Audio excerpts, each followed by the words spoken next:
In this topic, we're going to look at Cisco switching mechanisms.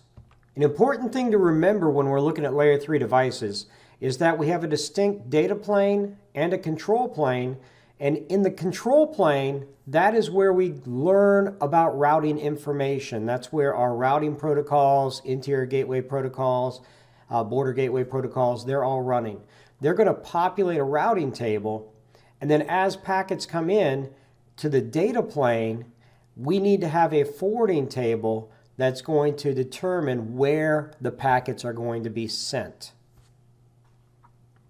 When we look at Cisco switching mechanisms and we're looking at these layer 3 devices, there are 3 ways that we can do switching. The first way that we're going to examine is called process switching. And in process switching, every packet that comes into the data plane has to be forwarded up to the control plane to be run through CPU with a full lookup process, and then it is forwarded back down to the data plane. This is the slowest method, but every packet gets examined by the CPU, and all the forwarding decisions are made in software, but every packet will have a unique decision made.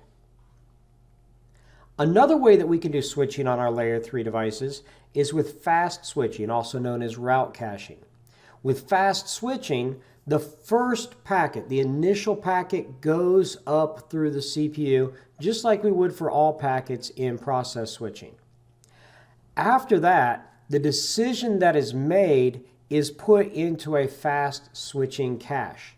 And all subsequent packets that are sent through the device are using that fast switching cache, which is going to be much faster in comparison to process switching. And then the third way that we do in Cisco devices is Cisco Express Forwarding, or CEF. In this case, the hardware forwarding tables are built by the CPU. We don't need that first packet to be looked at. They're done in advance. So we have our forwarding information base and our adjacency table. And as every packet comes in, including the first packet, they're handled in those tables as opposed to going through that full CPU intense lookup process. This is our fastest method. The hardware forwarding table is created regardless of the traffic flows. But keep in mind, since each packet is handled the exact same way for the same destination, it's going to have some limitations.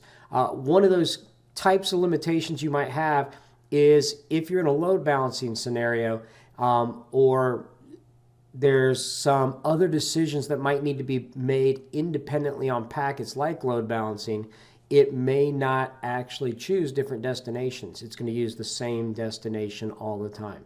This is also our default switching mode. Cisco Express Forwarding, our default switching mode for Cisco devices.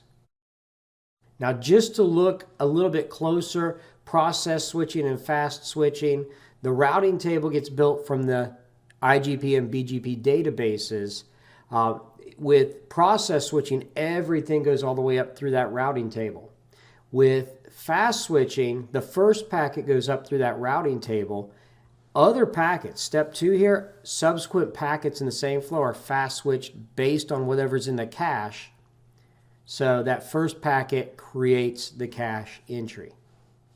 But when we're looking at Cisco Express Forwarding, the routing table is still built from the IGP and BGP databases, but the forwarding information-based table is built immediately, and all packets that come through are CEF switched.